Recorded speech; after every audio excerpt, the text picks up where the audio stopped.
प्यारेड रे अंशग्रहण करने जाउथिले छात्र छात्री बाटरे घटिला मर्मान्तक सड़क दुर्घटना 25 जन छात्र छात्री आहत होइथिबा बेले जने छात्रंकर मृत्यु होइछि जहा समस्तंकु चकित करे दैछि।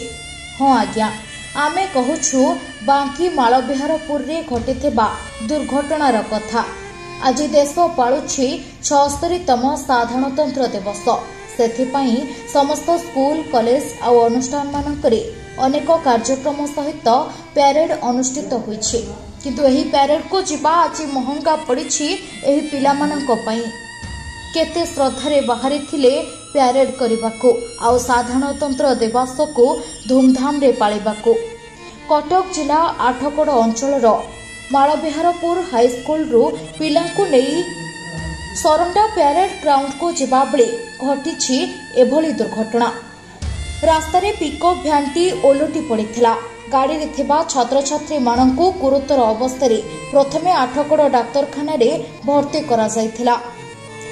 परे गुरुतर छात्र छात्री मानंकु कटक स्थानांतरण करा जायथिबा बेले जने 10तम छात्रंकर मृत्यु होइछि जहाकु नेई परिवार संपूर्ण भांगी पड़िछन्ति।